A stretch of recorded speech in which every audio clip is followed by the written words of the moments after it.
Just because socialism is an evolution of capitalism doesn't necessarily mean that it's the only one. We discovered another one after Marx's death called fascism, and I think that one's way, way easier to fall into than socialism. Accelerationism does not guarantee us a clean and quick path towards socialism. Historically, it really doesn't seem to do much other than cede power to fascists.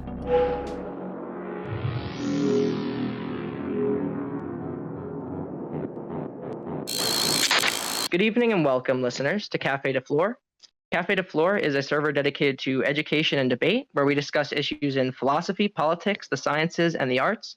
My name is Steven. I also go by Shiny, and I'm joined tonight by Vaush, who has generously agreed to take some time out of his busy schedule to answer some questions from our community. A recording of tonight's event will eventually be hosted on the Cafe de Flore YouTube channel, a link to which can be found right in my pinned tweet at twitter.com/shinybaboon, where I also post announcements about upcoming events. And I will go ahead and post the link to the YouTube channel in the live chat right there in the AMA discussion channel for anyone who wants to go and subscribe to it right now. So with that being said, I'll now briefly introduce our guest for those who aren't already familiar. So Vaush is a libertarian socialist streamer who has a bachelor's degree in sociology. He primarily streams on YouTube and Twitch, covering contemporary political issues and current events, usually relating to American politics in particular.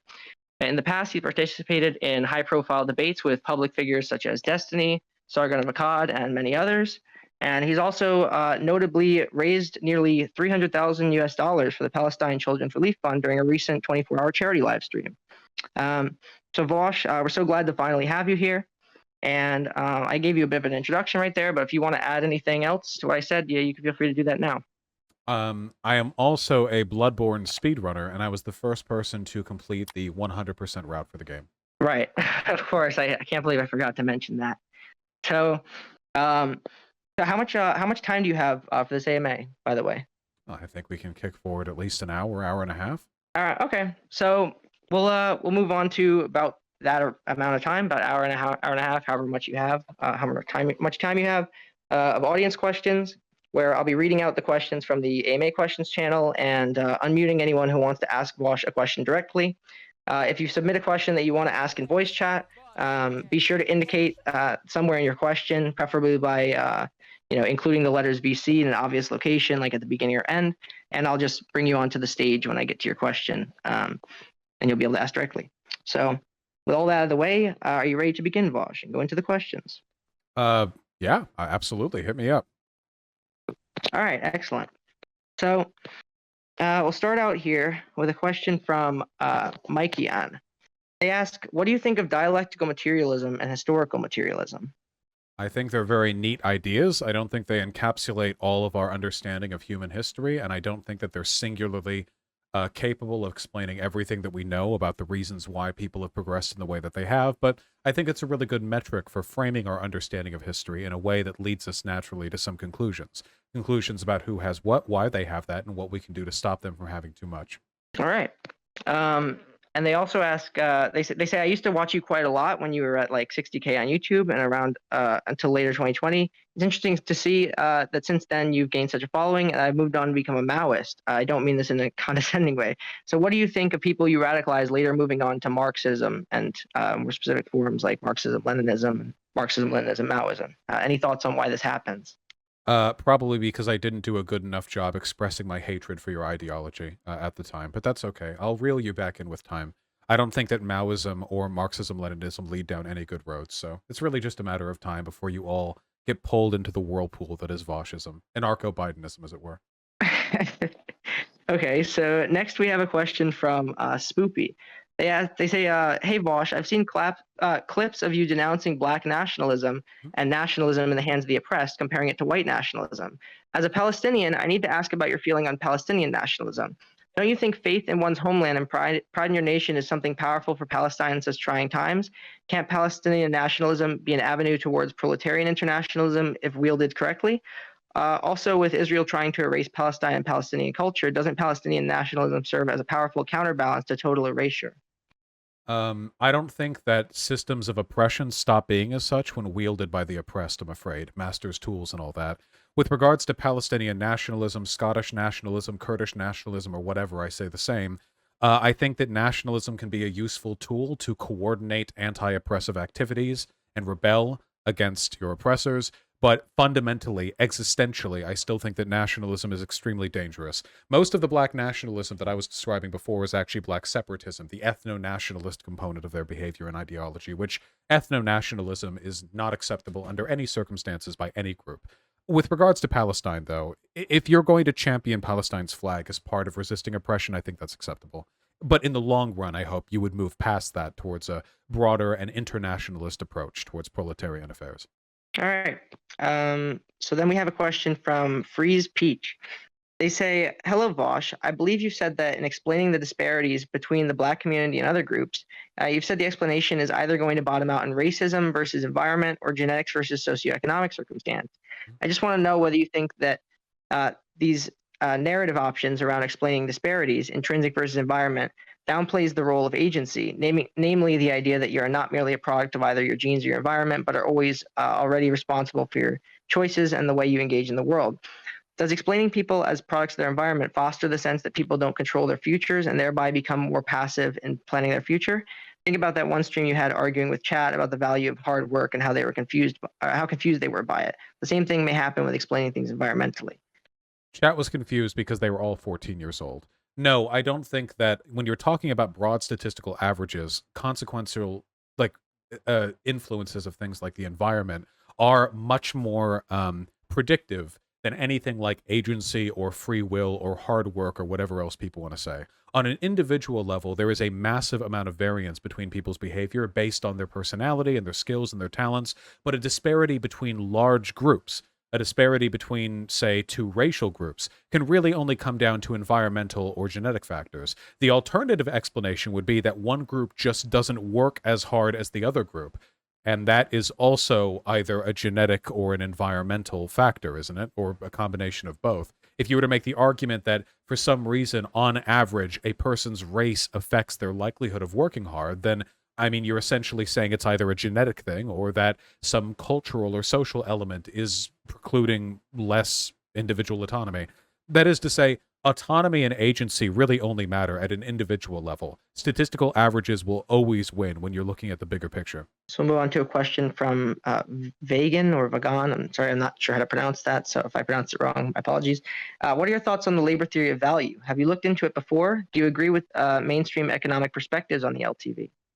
I'm unfamiliar with the economic perspectives on the LTV. I've thus far been unconvinced by some of the explanations that I've found. My advocacy for socialism is largely sociological. I like democracy. I like people's ability to engage in self-determination. The economic arguments have always felt a little bit outdated to me. There are predictions Marx made that have not come to pass. Obviously, capitalism is thriving along at a time period when most Marxist followers 100 years ago probably would say by now it would have collapsed or succumbed to its internal contradictions. To me, the economic arguments are largely like secondary. I care about the social arguments. I'd be interested in learning more about the economic side of the LTV, though. All right. And then they say, Vaush, you typically advocate a market-style socialism. How is that consistent with Marx's critique of capital? He specifically rejects the market exchange of goods. Here's a quote directly from Marx. Within the cooperative society, based on common ownership of the means of production, the producers do not exchange their products. Just as little does the labor employed on the products appear here as the value of these products, as a material quality possessed by them, since now, in contrast to capitalist society, individual labor no longer exists in an indirect fashion, but directly as a component part of total labor. The phrase proceeds of labor, objectionable also today on account of its ambiguity, thus loses all meaning. That's a quote from Marx. Do you have any comment on that? Yeah, I mostly don't care. I don't think that like just quoting theory or like long dead people is necessarily in an argument. You would have to justify it furthering. With regards to markets, the viability of a market economy right now is uncontested. Nowhere on this earth is there a non-market economy which comes even a fraction of a percentage as efficient and as effective as the market economies that we have. This is a fact of the world that we have to accept. We shouldn't live in delusion. We shouldn't pretend that's not the case. We need to acknowledge the overwhelming current superiority of market economies, and then we need to ask ourselves, what can we do in spite of that? What do we do to ameliorate the negative effects of markets on the world? And I think there are a number of very reasonable solutions people can make. Selective decommodification being a fairly obvious one, democratic ownership of the means production being another one. But so far, the history has been extremely unkind to command economies. There are some edge arguments I've seen, which I think look very nice with decentralized planned economies, but even these are largely untested and barely come even close to the potential efficiency of the market economies we live with today. So let's work within the reality we live in now. Nowhere on this earth are we suddenly going to snap our fingers and get rid of a market economy. Nowhere on this earth are we suddenly going to abolish the commodity form. Let's do what we can to make changes to the system as it exists now in ways which do not undermine the efficacy of modern economic production and also do not make ourselves targets for the rest of the world, as we would make ourselves if we were to suddenly close all of our markets and become an entirely internal system. There would no longer be a reason not to invade us. We don't provide anything for the rest of the world anymore. In fact, we would be providing an incentive for invasion, which is one of the reasons why some countries around the world have made it so easy to make themselves targets of regime change. The less connected you are to other countries, the easier it is to take you down. Okay. So we'll move on to a couple questions from Degenerate. They ask, they say, "Hi Vaush, big fan. Of course. What are your thoughts on the U.S. military and your opinion of the moral character of those who join it?"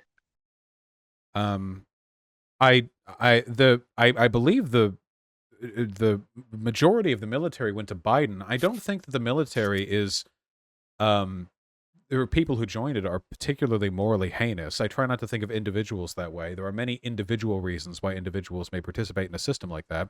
As for the military itself, I mean, it seems to me that it operates at times as a political tool and at times as an institution that is almost, I'm going to say this word very loosely, apolitically dedicated to the protection of the United States. When I say apolitically there, I don't actually mean it's not a political kind of protection, because of course it is. The decision to defend the United States is a political one, but they do so, it seems, sometimes in a manner which is almost neutral towards the current political discourse. A good example of that would probably be the latest shenanigans with Matt Gaetz and the chairman of the Joint Chiefs of Staff, where the military brass don't seem to be anywhere near as far right as you would expect, given the positive relationships they've historically had with the right wing in this country. It almost seems like if lefties tried a little bit harder, we would be capable of making quite a few people in the military favorable towards our arguments. What's one of the reasons why I actually advocate for people on the left to exploit they're almost the white blood cells of this country. The FBI has been warning about white supremacy in our country for decades, right? That's probably something we should take advantage of if we can. If there are systems in our country that are extolling the harm and the potential danger of white supremacy, then even if they're coming from the feds, that's something that we could probably tap into and make good use of. If we ignore it entirely because of where it's coming from, then we're probably leaving ourselves to be categorized alongside those white supremacists. Okay.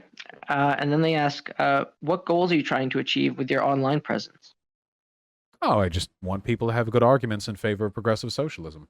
That's really it. I mean, obviously converting people is good and wonderful, but I've noticed that many of the conversions people attribute to me are actually that they were then able, people who watch me, I mean, to go ahead and argue with their family member or their friend and use the arguments I provided them to move them over on a point, or at the very least get them to stop bugging the fan of mine. That's awesome. And that's something that I like to see more of, you know? So hopefully that spreads, and maybe with time I grow more ambitious. All right. And then we'll do one more question from Degenerate. They have a lot. I don't know if we can do all of them right now, so we have limited time. But I used to be almost fanatic over Andrew Yang, they say. However, recently, not so much. What are your thoughts on Andrew Yang and universal basic income? UBI is cool, but Andrew Yang has revealed himself to be kind of a charlatan. He just seems to me like an ignorant, like, tech bro. He got a good idea by chance while rolling the dice and stuck to it as hard as he could, but in terms of his broader political instincts, I don't favor them. He doesn't come off as particularly progressive to me, nor as particularly radical, really, with many of his prescriptions. Apart from the UBI thing, which seems to be mostly motivated by a fear of automation and less by an advocacy for the working class, which is strange. There's nothing about him that really stands out to me, apart from his weird appeal to people online, probably because of the UBI thing, or maybe just because he comes off kind of odd. All right. Then we have a question from Pogare or Pogare. I'm not really sure how to pronounce this one. A lot of strange names tonight, but they say, "Hi Vaush, I'm a bit of a noob when it comes to leftist politics or progressivism in general. What do you think of a system where a person has all the basic necessities to live, such as a house, food, etc., without having to worry every day that they would lose those necessities, but they have to work in order to buy other stuff, such as a 3090, more food, or basically anything that makes life more fun? Thanks, Vaush, and everyone involved." I think that's a good starting point. There's actually a lot of evidence that availability of base necessities doesn't decrease people's willingness to work. That is to say, if you gave everyone like a base income that could ensure their survival, or even like a moderate level of middle class comfort, that wouldn't really significantly reduce the workforce. There have been studies done on that. I think that Medlock has. I need to. There are some things that he posted a while ago that I need to download, but so the evidence is in favor of us in that respect. You would also make the argument, I think, that if people did that, you would also give more weight to the bargaining power of workers, because no longer would workers feel a need to do degrading, humiliating, difficult, and under-rewarding work. They're already taken account of, at least at a base level. There would be a higher bargaining power there, which means that corporations would have to work harder to incentivize people to come and work for them. Essentially, I think it would balance out the worker corporation power dynamic in a way that doesn't just empower workers, but also ensures a fundamental level of human prosperity, which we should all be entitled to. All right. And then we have some questions from Foxo. What are your opinion on furries in their community? Or what is your opinion on furries in their community, if you have one? I think they're just fine, and I hope they keep on doing what they're doing. They make good porn. Okay. They also ask, I feel like the LGBT movement is kind of hurting LGBT people. I feel like the pride and stuff makes people hate us. Nothing wrong with people having pride in being LGBT or being LGBT in implicator, but just the whole thing of pride in general. I feel also that don't buy into conservative propaganda, if I may. Don't buy into conservative propaganda. Conservatives have complained about the queer people molesting youth and corrupting society with their gay shorts every year for decades. This has happened every year, always. This happened in the Obama administration. It happened during the Bush administration. It happened during the Cheney administration. It happened quite a lot back under Reagan. It keeps happening. It will always happen as long as conservatives are around. And yet, in spite of their complaining, every single year, year by year, Americans become more accepting of basically every single metric relating to queer people and their acceptance. So I wouldn't worry about it. It is a smokescreen they try to pull. Every year, this is the thing that goes too far. It's not true, okay? Did I see Cheney? I meant Reagan. Ugh. Every year it goes farther and farther, they say, but their complaining has been around for like 40, 50, 60 years. Just don't be fooled by it. Right, yeah, and I think they also want to know kind of your take on like rainbow capitalism and whether you think that corporations appropriating LGBT aesthetics is like going to be ultimately a good thing or bad thing or just a neutral thing, like what corporations will do. The problem with rainbow capitalism is that we want more. There's nothing wrong in and of itself with corporations cynically appealing to us. It's a reinforcement of our power. We're the dominant buying group. The fact that corporations are cynically appealing to gay people and BLM means that we're powerful enough for our buying block to be greater than the people who are angered by that type of stuff. That's a reinforcement of our social power. It should be something that we celebrate. What we push for then is not the removal of rainbow capitalism, but more. So it's not enough then that we only get the June flag or what have you. We need a total and comprehensive indication of acceptance. That's what we push for. And that's what we should push for. But people who think that it would be better off if corporations like didn't show support at all because it's cynical, why? What do we lose? How are gay people harmed by the most powerful corporations on the planet showing some performative acceptance of us, you know? Right. Okay. So I am the one asks, what's your opinion on Black Lives Matter?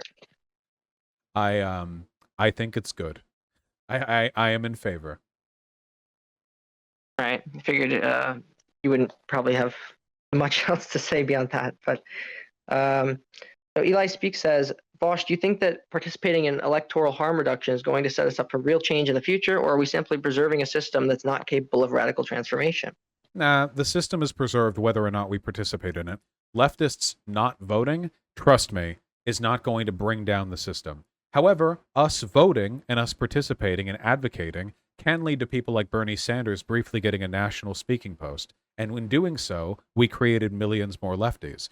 Look at what the far right does. The far right is perfectly capable of this. Even if their insane far right ideas don't necessarily get pushed through legislation, they use the power and they use the speaking time they have to move people over to their position, which sets things up for a better change in the future.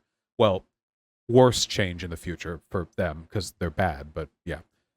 We need to do the same. It's not about changing the world by voting in like a lefty president. It's by giving ourselves enough legitimacy within these institutions that we can move more people over to our side. And maybe then more radical options become available. So I think Soyuz wanted to be brought on stage to ask a question next, so I'll invite him to speak real quick. Sure. Hey, Soyuz. There? Yeah, I think so. Is my mic working well? Yeah, we can hear you. Should I ask my question? Yeah, go ahead. So I've been meaning to ask this if you have noticed in the Maghreb region of Africa, in the northern region, specifically in Morocco and Algeria, there are a bunch of movements that want the government to reform and set up a more democratic enclave separate from the existing corrupt government. What do you think of these movements, and how do you think they should go about securing their republic enclaves? Well, I can't speak to tremendous familiarity with those movements specifically, but I will say this. It's ultimately a fight for the hearts and minds of the population. You will never, ever be able to appeal to a radical alternative to the existing government if the people are not convinced of the legitimacy and the safety that you can provide. And I think that a lot of movements, unfortunately, falter at that point, where they succeed in advocating for good things, but they do not succeed in convincing people those good things are necessary or that they're a legitimate, advocate for those good things. So, I mean, I wish them the best of luck. Without knowing more specifics, I can't say that much in particular, but if those governments are so corrupt that the best effort to delegitimize them is not to work within those systems, but rather to create new ones, I think that pursuing that line of action is very admirable and very difficult, so I hope people stay safe over there. All right, thank you for your answer. All right, thank you for the question, Soyuz. We have a question that comes from President Sunday. As somebody who actually appreciates the way you use your platform for good causes and moderate leftist networking, especially your charity work, I think it would be a massive service to the quality of leftist discourse if there was a way for serious, i.e. non-grifty academic content creators to interact with your platform positively instead of just vying for your attention by acting as a kind of concerned onlooker or by picking fights with you. Do you have thoughts on how you could interact with such channels in a more positive way? I myself am trying to get academic lefties on YouTube to coordinate more in a positive way, and I would love your thoughts on how such a project, of which mine is one but several, could somehow cooperate with yours without compromising its integrity, or how vice versa you could assist without undermining the mass appeal that is at the center of your platform. Yeah, the problem is I'm just not that social of a guy, and I know that if I interact at length with any people that I respect, I'm eventually going to start to dislike them. I know, it's an inevitability. It's why I don't really do like collab stuff on my channel that much. It's because I know if that I have them on for long enough, eventually something is going to be said by one of us, and it's going to turn into an argument, or I'm just going to quietly resent their presence. Even if I really like the people, it's just something I need to like really be friends with a person to want to talk with them like that. It's unfortunate because there are a lot of like career benefits to surrounding yourself with a bunch of people who are amicable towards your stuff, like making orbiters, you know? It's just not something that I'm very good at. I also don't stream for very long, so I don't always have time to just have people on for casual conversations. In terms of how to do it broadly, though, I feel like it's something a lot of people are intuitively good at. It's just not something I tend to, you know? Yeah, fair enough. So the United Nations asks, what are your thoughts on antinatalism? I think it's cringe. Go to a psychotherapist, okay? Quit philosophizing and trying to drag everyone down with you, all right? I'm sorry. historically and contemporarily, I have never met an anti-natalist who didn't have some severe like psychiatric issues. I'm not trying to be mean or anything like that. Just I mean, I don't know. What are your like axiomatic beliefs or values or something? He's just like there's like the universe should be like cold and dead forever. Anytime like organic life exists, eventually it achieves a sufficient degree of sentience to try to stomp itself out. You know, there are quite a few things that actually rather enjoy life. I feel like they forget that. All right. Fair enough. So we'll move on to another question. Do you play chess at all? What's your favorite chess opening and why, if so? I am a big fan of the Serbian cum gambit, and I am one of its most effective practitioners. All right, cool. So next question comes from June. Are you privy to the idea that white, financially comfortable leftists could not possibly fully understand the struggle of Black Americans or BIPOC in general, and should occasionally either shut up in or be totally excluded from Black leftist conversations due to that gap of understanding, specifically when talking about Black communities and how to solve problems in those communities? Nah, bullshit. You have a right to be there. You have a right to be everywhere, as long as you have the right attitude and as long as you're sufficiently aware of your own knowledge, okay? If you're worried that you'll never be able to perfectly understand something, don't worry. You know who else isn't able to perfectly understand, like, Black trans issues? Black trans people. Nobody can fully understand everything. Everyone's going to have stupid ideas and gaps in their knowledge and understanding. Your goal shouldn't be to exclude or ostracize yourself, to awkwardly tiptoe around discourse you're not fundamentally a part of. Your goal should be to make sure you understand it well enough to add to the discussion. That should be your goal. And if anyone ever contests your right to be there, invite them to discuss ideas, not identities. And if they disagree with you, invite them to disagree with your idea, not your identity. Trust me, there are plenty of people out there who have said that I don't have a right to be part of online lefty discussion because I'm white or because I'm upper middle class, or well, now I'm rich because of all this, or blah, blah, blah. And you know what those people are overwhelmingly? People who have terrible fucking ideas. Seriously. The people who make those arguments are usually using their identities as a crutch to compensate for the fact that their actual contributions to discourse are worthless. Utterly worthless. The fact that you would even think to ask this question of me suggests to me that you have 10 times the introspection of the troglodytes who would try to keep people out of social or political groups because of their race. So keep going for it. Just make sure that you know what you're talking about. And if you feel like you don't know that well, just be humble and be quiet and listen to people who do. All right. Another question. Looking forward, what cultural changes need to be made on behalf of the general public? Kind of a broad question, but pretty fucking broad question. I mean, there are a lot of them. My answer is going to be pretty like boilerplate, right? I mean, patriarchy, white supremacy, stuff like that. I feel like with time, people are getting better about this stuff, but there is an issue, I think, with overcompensation on the part of like these progressive Zoomers who think that white people being like apologetic and tiptoey is like the solution to racism, which it's not. The point of systemic racism, the point of patriarchy, the point of all these broader institutional problems is that they can exist without intent and they can exist without action. They're a perpetuation of long-standing social norms and harms that don't actually need any individuals to act poorly to continue to replicate themselves. So by making this some kind of like individual moral purge, it really doesn't fix anything. I mean, if anything, it kind of reinforces the problem, right? We all need to chill out a little bit. Like Michael Brooks said, be hard on institutions, be easy on people. okay. And then they also want to know where do you draw the line between people who can be discussed with and people who should not be discussed with? I mean, you can talk with, you mean like platforming, I guess? You can talk to anyone you want. It's just a matter of calculating the potential good or the potential harm. There are some people who I don't want to have on because I think they're desperate grifters who will do or say anything to get my attention. I don't really benefit from talking to them, but they benefit a whole hell of a lot from talking to me. That's fine. There are people whose ideas are odious, but if you bring them on, you can like tear those ideas apart and you can end up making yourself look really good. I don't think there are any hard lines. Just be introspective about this stuff, you know?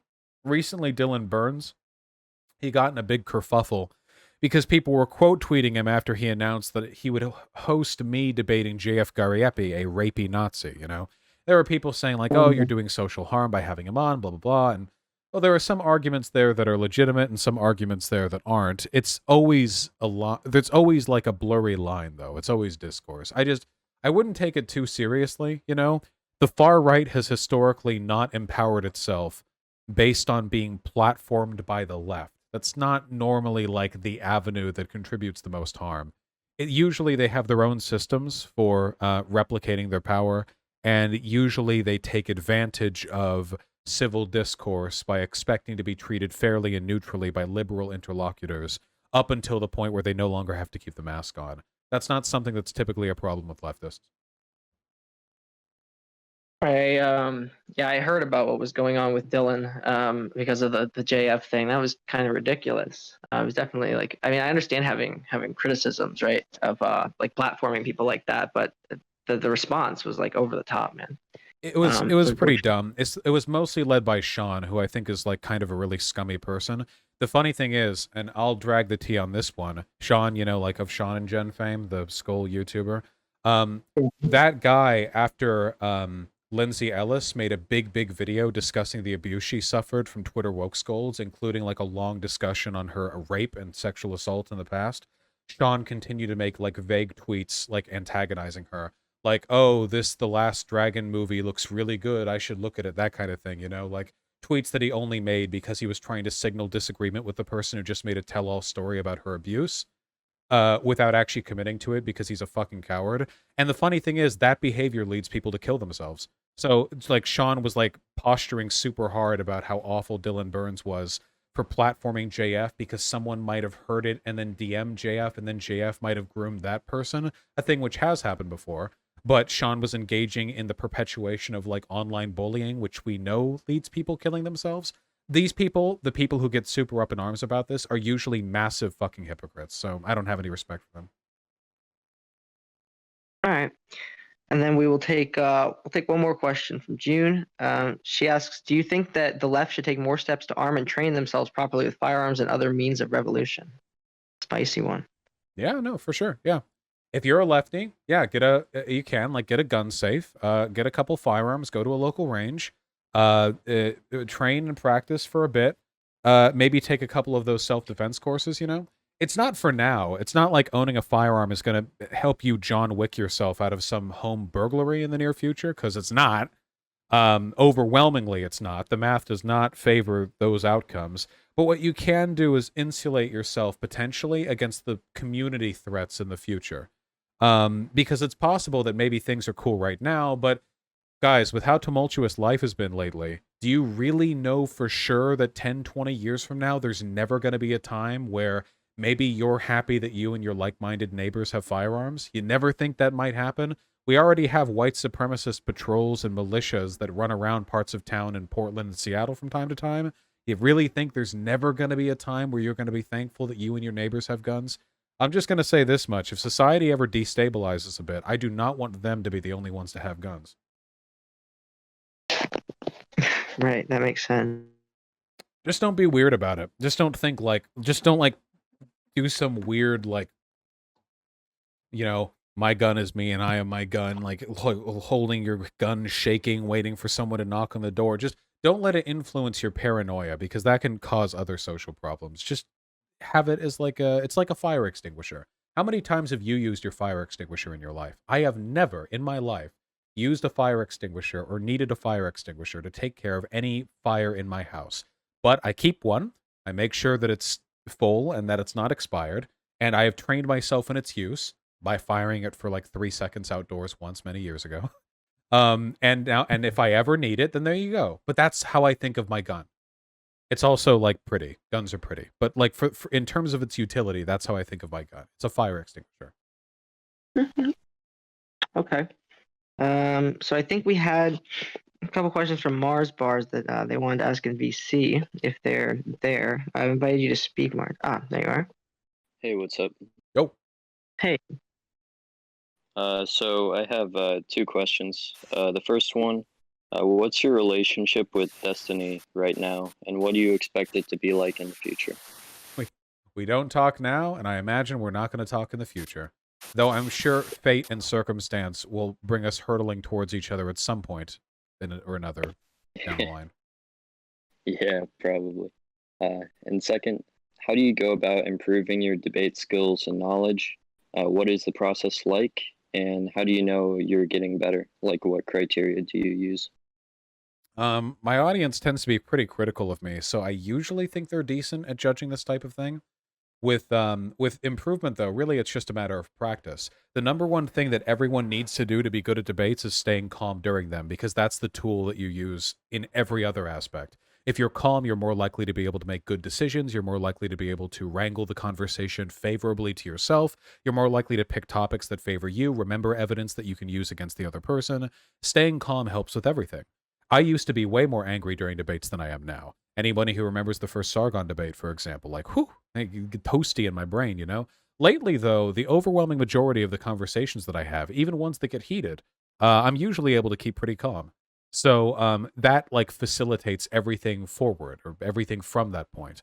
So that's something that's always, you know, worth working on. Alrighty, cool. Thank you for answering the question. Okay, thank you for your questions, Mars. So we'll move on to a question from Dharma Dumna. In a secular democratic republic consisting of many cultures and religious identities, suppose one section isn't satisfied with their religious freedoms and wants to rule themselves according to their own laws by making a theocracy/religious republic. Assuming that this small section of that country has a higher per capita income and quality of life compared to the rest, should they be allowed to secede? No. I don't think that anti-democratic ideals should be allowed to ferment or foster in a democratic society. And I don't think that like using autocratic methods to procure some preferable social results is a sufficient excuse for secessionary activity afterwards. All right, short and to the point. So Katani asks, how do you respond to people who compare gender identity and the legal recognition of trans people's rights as their preferred gender with age identity and conformity to age-based roles, or legal acknowledgement of similar types of identities like racial or ethnic? These conversations are usually held in bad faith. Nobody who makes these arguments ever seems to actually understand what gender identity is. That's the thing. If they had a full understanding of like modern gender theory and then they made age or race arguments, then maybe there's something to take seriously there. But these are usually attack helicopter tier arguments, you know? Like, if you can identify your gender, why can't you identify as a car? It's really, really juvenile. The answer to that is that the prescriptive judgment that people who advocate for like trans, you know, belief is that gender is an identifier. It's something that you can identify as. That sex may be biological and not something that you can prescribe socially. Gender is not that. You can make choices about gender. There are many social constructs that you can make choices about, like being a goth, for example, or being this or being that or whatever. There are so many, like being an introvert is a self-identifying metric that nobody argues against, you know? But it's also entirely dictated by a set of internal processes that can't be externally measured, you know? For example, I am an introvert. However, my job involves me talking to thousands of people. I also go to conventions and enjoy talking to huge swaths of people. Externally, people may think I'm extroverted, but no, all of that is really tiring for me.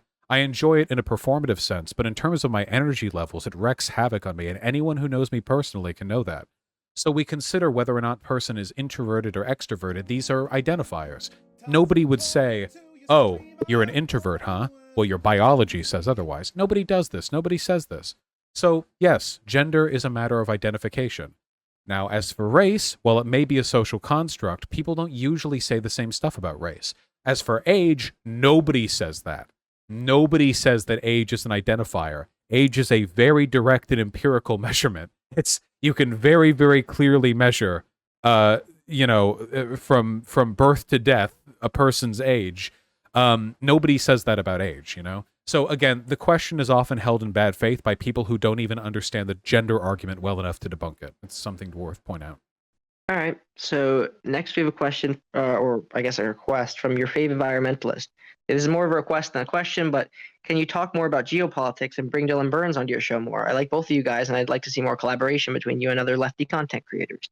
Dylan Burns stole my belt, so I can't make any promises about him. But apart from that, yeah, now that I have my second channel, which has already gotten nearly 30,000 subscribers with only one video posted, I feel like I have a little bit more leeway to post videos on subjects that aren't as algorithmically favored. I feel like there's a little bit more like leeway there, you know? Because most people don't care about geopolitics at all. They just don't.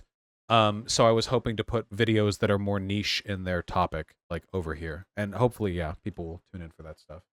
All right. So I think we had some VC questions, a couple of VC questions from 1,000 Dumplings. So you're invited to speak. Delicious. Hello, can you guys hear me? Yeah, we can hear you. All right, so hello, Vaush. So here's my first question. I'm curious what your thoughts on incest were, specifically consensual adult incest, which does not result in childbirth. Does forbidding incest on the basis of birth defects constitute eugenics? And is there anything comparable to the mindset of, what goes on in the private bedroom between consenting adults is no business of the state? I've recently learned this is an extremely controversial opinion that I held, and I'd love to hear your thoughts on it. Yeah, I feel like I'm ripping somebody else's arguments here, but first to the eugenics thing, and this is a factual statement that no amount of whining can change. If your argument against incest is that there's the potential for an incestuous breeding to produce a child with bad genetics, that is eugenicist argument. That's objectively. Now, you can argue that it's an acceptable eugenics argument. You can if you want. You're literally making the argument against people like having sex with each other because their offspring could be dysgenic. Now, the state doesn't prevent anybody else from having sex with others if they have some kind of horrible genetic defect, so that's probably not the best argument against incest. The argument against incest is the power dynamic one, the idea that, like, it's really, really, really hard to determine consent in some cases because you're talking about, like, a formative power structure, We feel the same way about bosses and teachers. Like, can a college professor and a student have sex? Like, sure. And, like, even if they're both of age, like, I guess, but there's a power dynamic there that makes it really unacceptable, especially if the teacher has control over elements of the student's life that make them feel like they don't really have a say in the issue, It's the exact same thing with a lot of incestuous relationships. I cannot fathom. I'm just like, I don't know. The only incest I've ever seen has been like Game of Thrones, so I don't actually have any studies on hand, but I'm going to guess that, like, the power that a parent has over a child is absolute. I don't know how any healthy, like, relationship could come out of that, Like, maybe one potentially could hypothetically, but I feel like statistically it would trend towards, like, abusive overwhelmingly, Yeah, I see. Thank you for your response.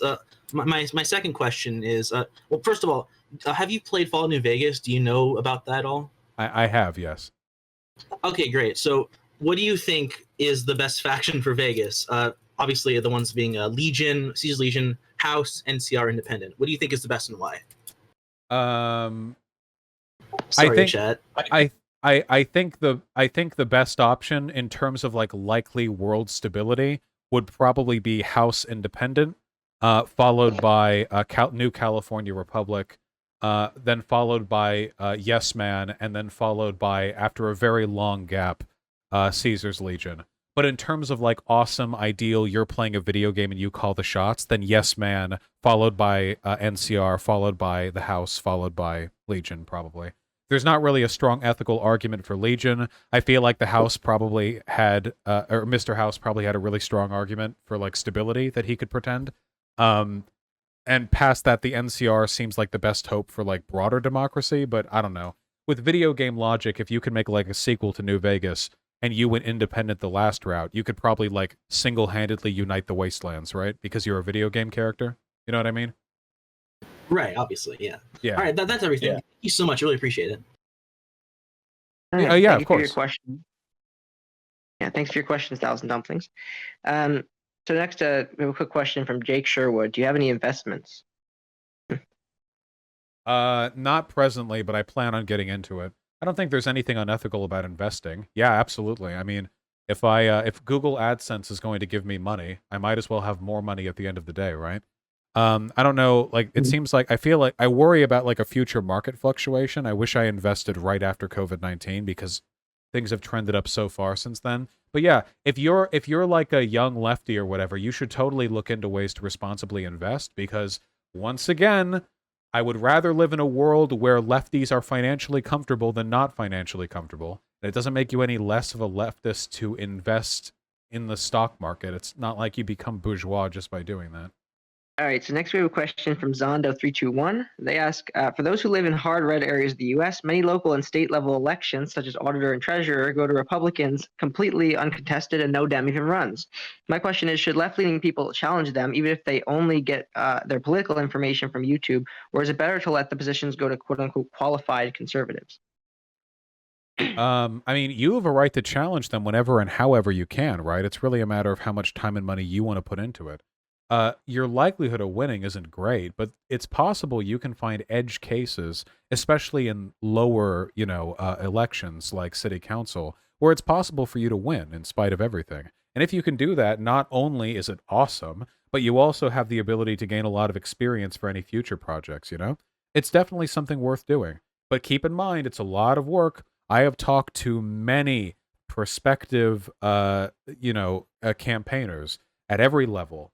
Mayor, city council, state legislator, governor, Congress, and it is exhausting work no matter what you do. You'll probably find some good friends, though. I feel like doing stuff like that is very formative, Yeah. Okay. So the next question comes from Sammy Depresso. They ask, what is your opinion on youth liberation, if you're familiar with what that is?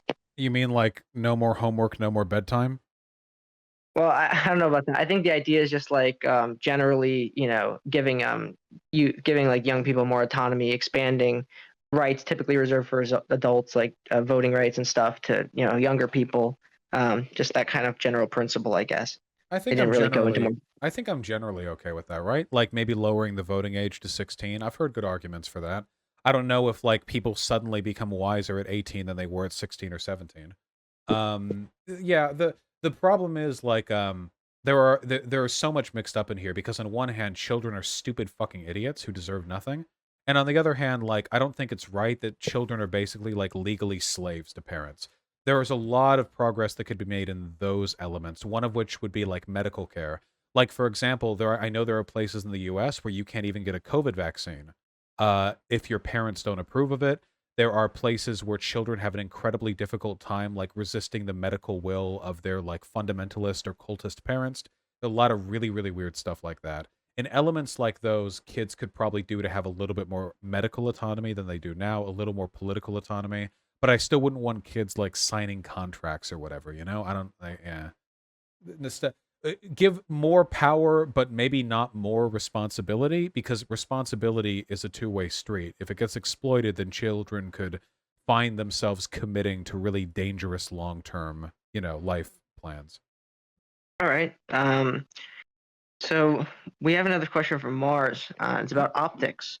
Vaush, I've heard you talk about optics, and it seems like you're in favor of perpetuating narratives or arguments or appeals by any means necessary, or that sort of approach, at least from what I've heard as from secondary sources.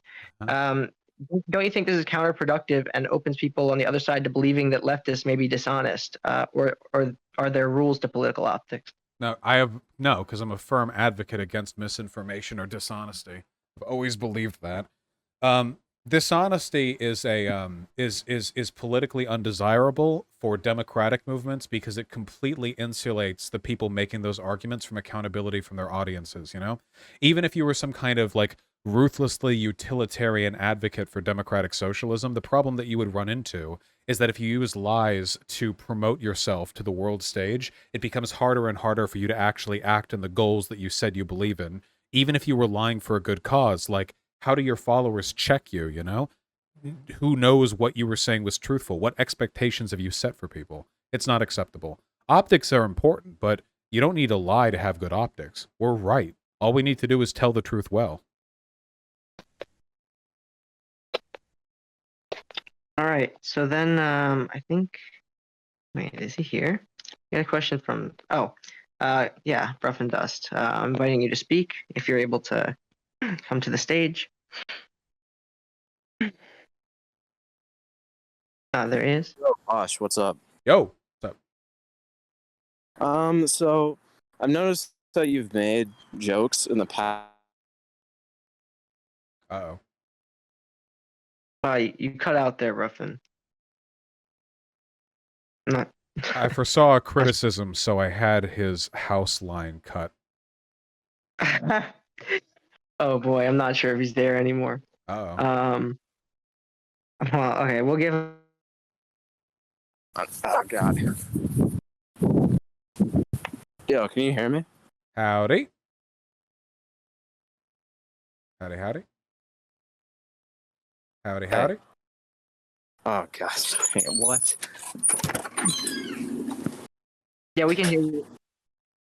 Howdy, howdy. Yo, Hello.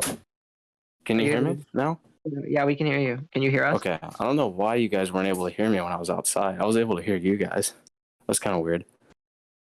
But yeah. So Vaush, I've heard you make jokes about white individuals for their whiteness in the past, and I'm just wondering if you'd have any problems with similar jokes being made towards black individuals for their blackness.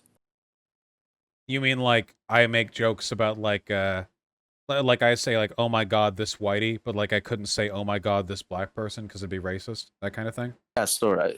Yeah, I'm kind of wondering what would make you have problems with the opposite happening.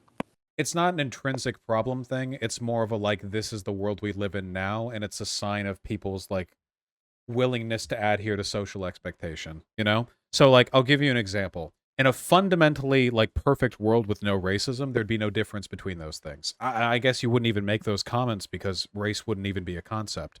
In the world we live in now, obviously, people get away with making jokes about white people, but can't really make those same jokes about black people unless they themselves are black. But you can be black and make jokes about white people.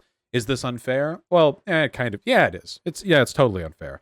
But it's an unfairness that has to be addressed carefully. Because the fact of the matter is, if you just go around making a bunch of jokes about black people, 99.8% of the time, it's because you're like a huge racist, you know? Whereas a ton of jokes that are made at the expense of white people are either white people making some light self-deprecating jokes or like the cosmic anvils making a sort of like, a lot of the jokes against white people, the punchline of the joke is, we have been the victims of racism. If you actually like think about a lot of the jokes people make about white people, a lot of it is either this is so painfully trivial, but we're making a joke about it anyway because we have nothing to hurt them with the way they have something to hurt us with, or the punchline is, haha, we are victims of oppression, you know?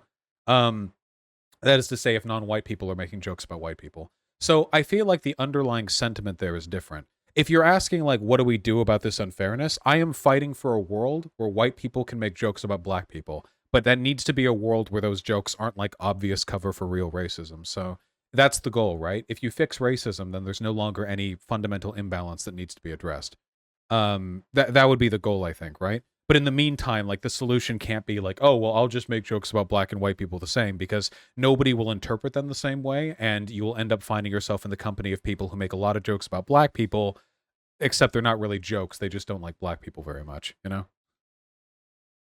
Okay. Cool. All right. So thanks for your question, Bruffin.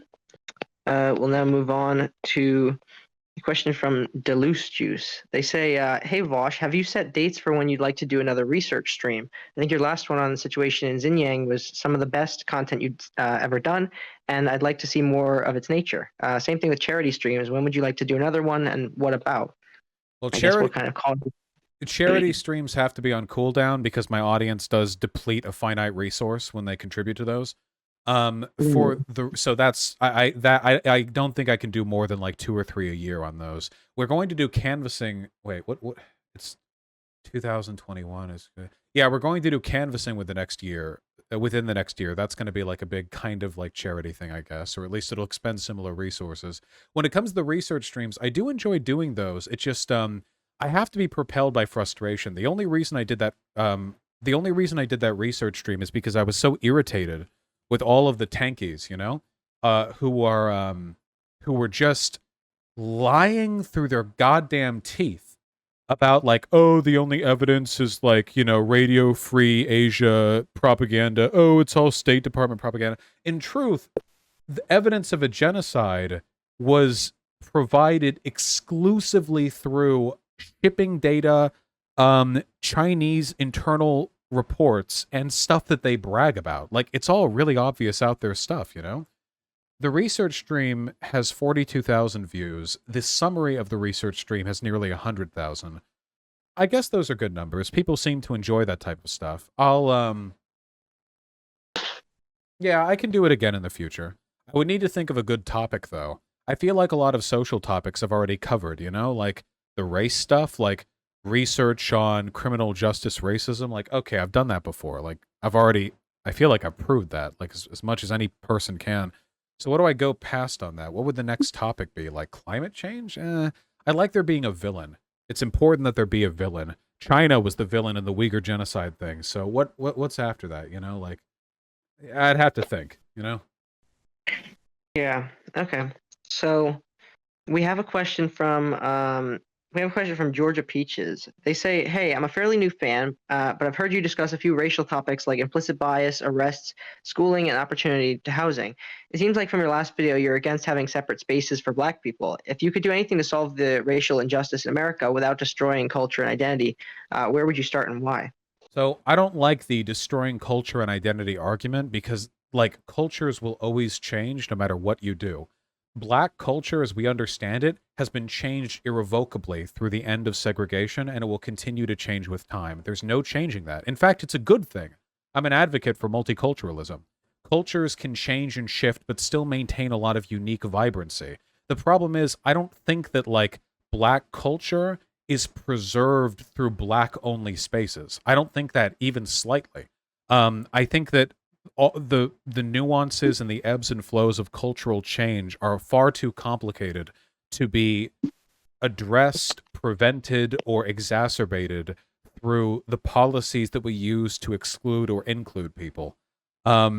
With regards to, like, social outcomes, though, I have never seen any evidence that Black-only spaces do anything to fix racism, like, at all. Like, on any level, you know? The best argument that I've heard is like, well, Black people sometimes just like being around other Black people, which is an argument that I'm entirely unsympathetic to. I don't care. That's not enough to justify excluding people based on their race. Even if it's white people, that's just not enough for me. I need a better one than that. And I just haven't been provided it. I don't have an issue with some spaces being predominantly Black or like tailoring themselves to Black people at all. That's totally fine. But literally excluding non-Black people, I don't think that's acceptable. I mean, we have that with white people, don't we?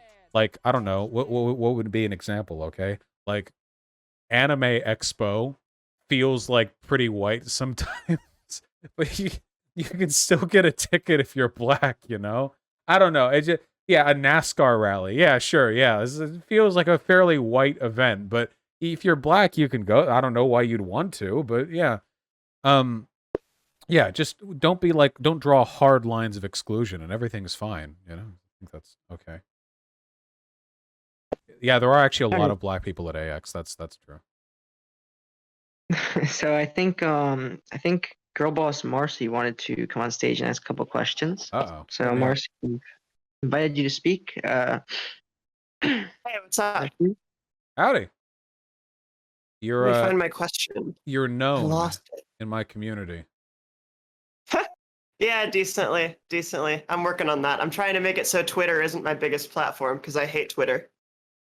Okay, so I recently watched two documentaries, one on QAnon and one on James O'Keefe and Project Veritas. The most important lesson I took away from both is that the right in America has very clear inroads between younger, more social media savvy personalities and the halls of Congress. This gives them a level of reach that the Democrats do not seem to be taking advantage of. In your opinion, do you see a future with a more online Democratic Party, or do you think we'll let the Republicans meme us all into the death camps by then? It'll only happen if the establishment Dems shut up and die, or like stop having the power that they do. The problem is that moderate Republicans want fascism. They want it, and they're okay with cultivating it by forming alliances and building bridges with like the e-savvy types online, you know? Thank you very much. Got some lemonade. The problem is Democrats do not want socialism. Democrats do not want like progressive social democracy. So they're not willing to build those bridges. They will actively exclude segments of their own advocacy base if they feel their message is too radical. Like look at remember Feinstein? Those Sunrise Movement kids? Those like literal children. Yeah, and they were like, you need to help not have the planet burn. And Feinstein was like, you're all children. I hate you. Get away. I don't care. You're all kids. I don't care. Like, Republicans would, yeah, like, that's not an attitude Republicans take. It's such a black pill for me because I feel like they have such a common goal between like the old guard Republican Party and the kind of like seriously online on the ground, like spreading the message to people who are actually going to influence change or whatever. And the Democrats just don't do that. They actively avoid doing that, right? They cut ties with their like content creators and their people who are kind of spreading their message on the ground. It's really irritating. It's pretty disgusting, yeah. It is an envoy for a tremendous amount of potential social change that they just completely ignore because it's too far left for them. So, and it's irritating to me too because they like the people who advocate for left-wing change kind of on that level generally don't resort to just blatant misinformation. Like we have our moments, right? Like there have been a couple of times where the story has been different from what we've laid out, but for the most part, we don't go into it like trying to spread a message that we know to be false for money. But even those people like James O'Keefe, who I don't think has any kind of moral character, like any life behind his eyes, or like Candace Owens, you know, people like that who are just completely soulless, just in it for the money. Even those people get invited to the White House, you know? Mm-hmm. Those people get speaking gigs and they get to fucking run the show for the Republican parties because the boomers recognize that they're not good enough with social media to do it themselves. Charlie Kirk as well, yeah. Yeah, it's disheartening. Do you have any ideas for how we can influence that kind of change within like the government? Not really beyond more justice Dems. The institution of the Democratic Party is just not amicable towards that kind of push, which means they're not willing to dedicate any of their considerable resources towards pushing for online advocacy. The only alternative to that really would be working outside of that political structure and trying to get massive amounts of capital investment from other sympathetic billionaires? I don't know. Something like that. It's funny because it would literally only take like one very wealthy, sympathetic person to single-handedly prop up the online left and do an unbelievable amount of engagement, but we don't get that, so, you know. Right, and I always hear about how the media is so liberal and everything, but like modern media is decidedly not liberal. Most online news that you see, especially on Facebook and like those really big platforms that are populated with mostly not like super online Zoomers, but kind of boomers who don't know how to tell the difference between like a real story and a fake story. It's like, it's all right wing and it's all bullshit. I wish it was an avenue that we could take advantage of, and it frustrates me that we're not. And it doesn't help that there's people who are actually like more radical, you know, who think that online advocacy is pointless because it doesn't actually like do anything in the real world, which is silly to me. I'm not hearing a question, girl boss.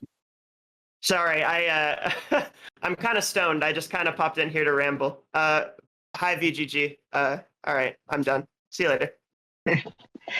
All right. Well, thank you for your questions, Marcy. So we'll move on to a question from Guilty Gear XX, who it's a bit lengthy, so bear with me here. So they say, "Hi there, I enjoyed your arguments on all art is political and tend to agree. However, I have trouble interpreting a political meaning in highly non-representational games such as Pool, Go, or Mancala. It also seems a necessity of the argument of all art containing a political interpretation that no element is reducible to its apolitical parts, e.g. a transcription of a chess match with no corresponding physical representation. The board pieces still contains the entire rule set and possibility space of the game of chess, which must logically in itself contain a partial aspect of the overall political meaning of the game, since otherwise it would be possible to render the game non-political by removing the political aspects. The rule such as the white piece that begins on 1E can move an unlimited number of spaces in a straight line is an aspect of the work that can be explained through a political ideology without reference to the name or visual representation of said piece. Is each component of a work inherently political in isolation, or is only the whole? Is it only the whole that grants this metaphysical attribute of being political? It's political it's political in its creation and in how people engage with it. The problem is that when we say political, what we're really talking about is informed by political biases. And you could argue that even the most fundamental elements of a competitive game are rooted in some kind of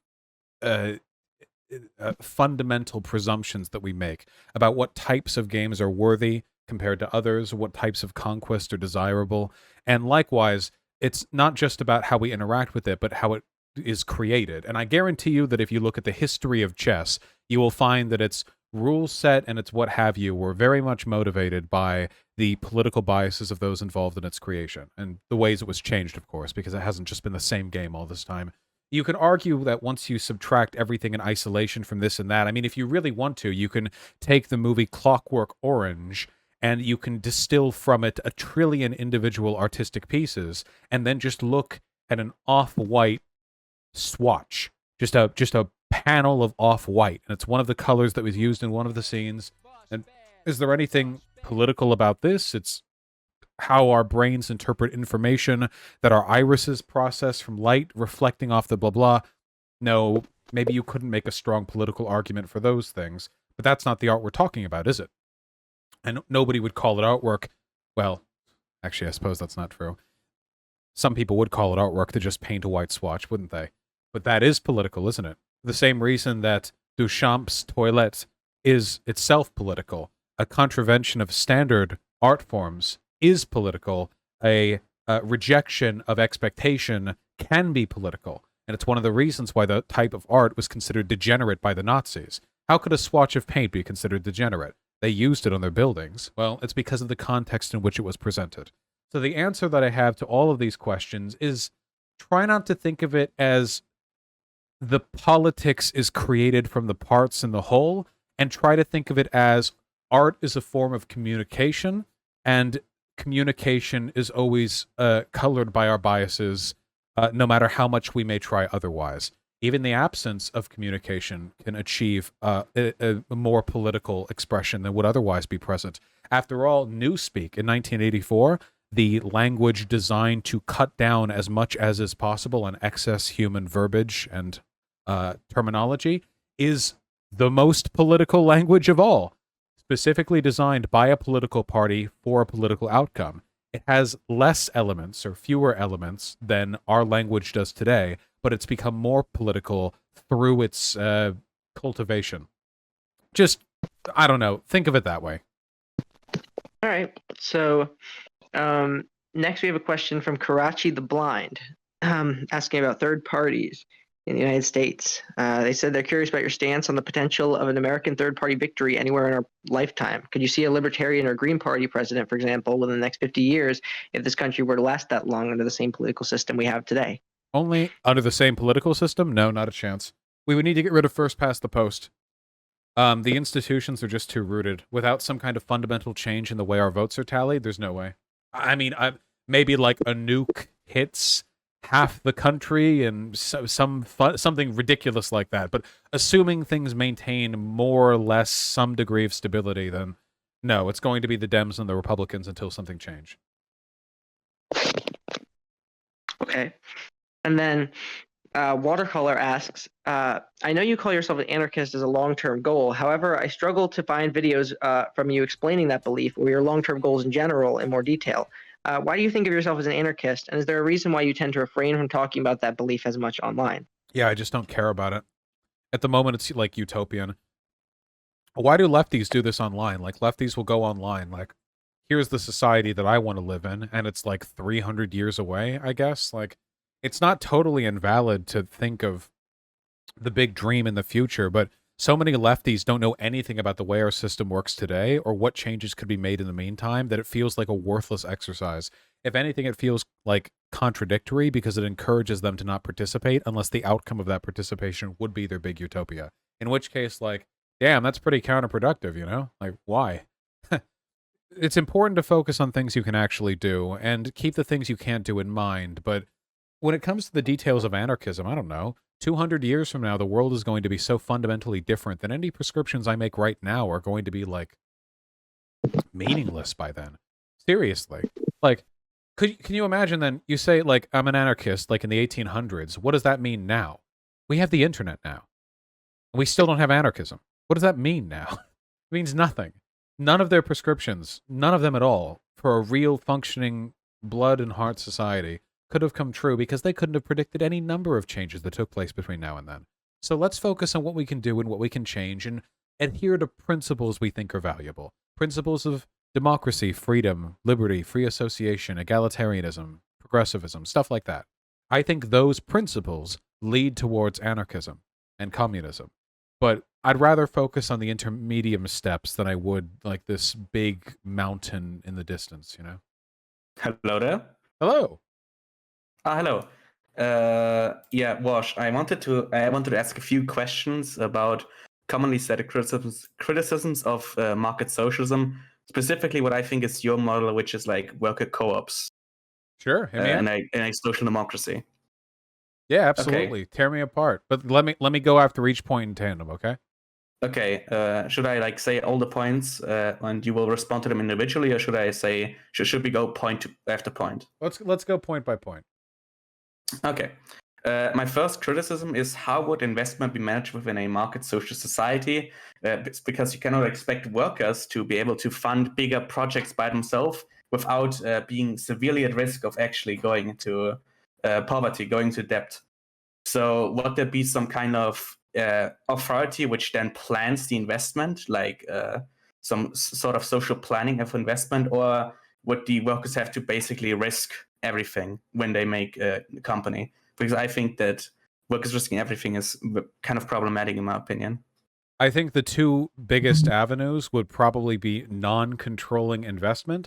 That is to say, you can have investors throw forward like a petition to support a business, but they do so without having any actual control over the democratic processes in that business, and they get a payback up to the amount they invested plus like a given amount, essentially a loan. But the details and contracts of which could be negotiated between the investor and the business. And the other argument that I've heard is government funding programs. Some of those are already in practice right now. Cuphead, for example, was funded by the Canadian government. Sometimes they'll take a look at promising prospects and they'll invest in those in the hopes that something wonderful is produced. Maybe you could have systems like that at lower levels of government too. The federal, state, and even city levels, where a given amount of the, let's be clear, enormous tax revenue raised from a functioning democratic socialist society could be partitioned off into investment in new and promising projects. That kind of thing. I'm sure there would be many ways such a system could be implemented. Okay, I'm gonna go to the second question. How would you deal with the problem that worker cooperatives at a certain point, the individual members lose the incentives to invite other members into the cooperative? Would you go for like a Mondragon style worker cooperative federation, or would you instead want to have like, I guess, partial state ownership to coordinate that? Because if we only have very small worker cooperatives, first of all, big projects can't really be funded. And second of all, we would have the problem of like economy of scale being lost, which would also lead to a decrease in efficiency. I think the ideal would be like segmenting, right? Making layers, you know, like you have these 20 people and they vote for their manager, and then that manager gets together with a council of other managers who are voted in from other little cooperatives, and they vote together in a bigger project. I don't like Mondragon, though, because I don't like the federation aspect. It leads to a lot of imbalance in the rules and how they're applied to each of these cooperatives. It would be one company, one set of rules. It would just be a tiered system. And of course, if you didn't like how your manager was representing your set of interests there, you could vote them out and vote a new person in, and at an appropriate venture, something like that. I think that one of the biggest experiments that we've not yet made with worker cooperatives is how to effectively scale them into certain industries. It's possible some industries need to be very large, and they wouldn't be very susceptible to worker cooperative power structures. And in those cases, I would look towards state ownership, to total decommodification, if possible. There are some things that I think would work better that way. For example, transportation, medical care, those seem like obvious ones to me. Even if you had a worker cooperative system, there are still broader external problems with the market and internal problems with the accumulation and distribution of resources that seem they would be better handled by decommodification. Okay, I'm going to go to the third point. What literature on market socialist model have you engaged in thus far? Like, for example, Richard Wolff and his mostly co-op model, or maybe the model of Johnny Romer? All of them. Have you all theory? All right. And fourth, how would your system deal with public bads, aka externalities, which can be produced by profit-maximizing cooperatives, which I guess a labor-managed firm would still try to maximize profits for itself and its workers? Those should be decommodified if the externalities are sufficiently damaging. Energy companies could be another good example. Obviously, healthcare, it has its issues. Stuff like that. I think that we would have to be very careful in how we assess the relative harm posed by some externalities over others. Obviously, any market system is going to have externalities, like inherently, pretty much. It's just a degree of how damaging they are. Obviously, ones regarding, say, climate change can be extremely damaging, and there are ones that are a little bit more trivial. Obviously, the goal, as you move past the worker cooperative model, would be to look into ways to maintain the democratic ownership of these businesses, if we even call them that in the future, while cutting down on elements of market commodity production that are harmful. If that means cutting out commodity production entirely, maybe. I feel like luxury goods are an element where commodity production generally tends to shine. I don't think I've ever seen any historical alternative being used effectively. Well, I haven't seen a historical alternative to market economies work very well at any point, but still. But the goal would be to shave off the bad bits. I just don't want to pursue this like an ideologue, you know? Like, you know, the commodity form is bad, therefore we have to eliminate it in every possible respect. And what you'll find is that there are some elements where it could have been much more beneficial, and you're like strangling an economy trying to get it to conform to a set of ideological presuppositions. That would be the bad, I think. That would be something to avoid. All right, thank you very much for the answers to the questions. I guess I could engage further, though I don't want to take too much time away from like the answering of the others and their questions. Always room to argue about it, but I appreciate you asking. All right, I not see you, but goodbye. Have a good one. All right, thank you for your question, Spooky. But Victor, are you there? Yes, I am. Can I be heard? Yeah, we can hear you. Yes. So first of all, thank you for having me in here for the question. So I have two questions, but the first one would be, have you changed your position on the labor theory of value? And if so, if you have changed it, where has it gone? And the second would be, when are you going to close a time to discuss with me Marxist economics? Wait, are you the guy who emailed me? Yes, I am. Well, you're supposed to be the guy to change my mind on the LTV. You're the guy. You're the one. Yes, I am. That's why I'm asking, you know? Well, because I know that you had certain positions in the past, and I was wondering if you changed it, and if not, when are we going to talk about it? I'm wrapping up some back-end stuff, but I feel like I should be able to get you in soon, and then I guess you can scold me for my lack of knowledge. It's fine, you know? Like, not everyone has to be an expert on everything. That's my motto, you know? We'll see how it pans out. I appreciate the discussion we will have. Okay, well, thank you for having me, and well, hopefully we will have a productive conversation at some point. Hopefully. Be well. Yes. Okay. All right. Thanks for coming and getting that question in, Victor. So next we have a question from Saurus, who asks, what are your thoughts on the idea that there should be competence restrictions on voting? I think that's bullshit. That's always going to be a super, super racist or classist designation. Also, like, I don't know what we mean by, like, competence necessarily, because I don't know. The people who I want voting are moral people, and I don't think there's a test for that, you know? I don't think, like, being more familiar with, like, the structure of the American government necessarily produces better voting results either, so. And even if it did, I mean, you would be sort of excluding people based on their access to education, which is a class thing for the most part, so, yeah, I wouldn't agree to that. Okay. And what are your thoughts on the idea that market socialism and any long-run benchmark cannot be judged feasible by current social science or social scientific evidence due to underdetermination? What do you mean by underdetermination? So the idea is that there's just not enough data to actually draw a conclusion, because the data available is consistent with like multiple conclusions or perhaps an infinite number of different conclusions. Yeah. That's the basic idea of The determination. The existing data seems to overwhelmingly support the idea that there are a number of empirical metrics by which worker cooperatives outperform existing traditional business structures, at least at certain sizes and in certain fields. So we know that's a fact. And in terms of further experimentation, that's what I advocate for first and foremost. I can't snap my fingers and change all of society, but I can say we should incentivize this, we should get banks to be more ready to loan to this, we should do this, we should do that. If you can do those things, then you get more evidence or more data from which to experiment, and maybe we can make some more definitive statements. That being said, right now, I am very confident in my belief that worker cooperatives are better than traditional firms. All right. And what are your thoughts on the idea of increasing housing supply as a solution to the housing crisis? I'd say that's pretty based and red-pilled, my friend. Okay, short and to the point. What's your view on populist backlash towards progressive policies and globalization and how it can be mitigated? Like most backlashes, they are entirely a product of media manipulation.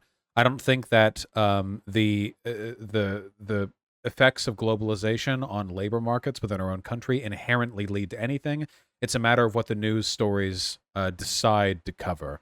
In terms of how to handle it, though, all we would need is a very basic investment in social democracy to address every single problem brought about by the consequences of globalization and work outsourcing. We just don't do it because, I don't know, we hate life. But we could do it like that. I mean, like, quite easily. It would take some... The programs necessary to alleviate the wage disparities caused by immigration and by the outsourcing of labor would represent a fraction of the economic benefits of these programs. But we don't do it. We don't do it. So, you know, whatever. All right. And then final question from Suras here. Do you have any views on the local knowledge problem and the Mises Institute's calculation problem, the economic calculation problem? Do you have any familiarity? I have no idea what those... I know what those things are because I hear people talking about them. I have never investigated those problems, though. Okay, so some Commodore asks, given that Marxism is grounded in the idea that socialism is necessarily an evolution or a product / reaction to capitalism, and that it's an inevitable process, should you not therefore be advocating extreme free market positions to accelerate the advent of socialism? Yeah, because I don't believe in the inevitability. Just because socialism is an evolution of capitalism doesn't necessarily mean that it's the only one. We discovered another one after Marx's death called fascism, and I think that one's way, way easier to fall into than socialism. Accelerationism does not guarantee us a clean and quick path towards socialism. Historically, it really doesn't seem to do much other than cede power to fascists. There's a type of accelerationism I'm in favor of, and it's economic accelerationism. Stuff like general strikes, which do raise the stakes in the way an accelerationist would want, but politically we cannot cede power to fascists. And unfortunately, we do so by allowing the worst excesses of capitalism to run rampant. Okay. So Joel R. asks, what's the extent of your utilitarianism? For example, should Democrats engage in gerrymandering to be able to ban gerrymandering? Yes. If it's an abuse of the system the other party will engage in, then yeah, you have to as well. This is not we're not playing gentleman's chess anymore. I will not cede democracy in my country because I want to adhere to a set of rules that the opposition abandoned a very long time ago. If anything, like gerrymandering some areas back to just being like fair representations of the district, that would be like preferable to us in and of itself. Unfortunately, with the way these systems work, there's not much of a difference between biasing things in our favor and returning things to normal. If the status quo is biased in favor of Republicans, returning things to normal is biasing things in our favor.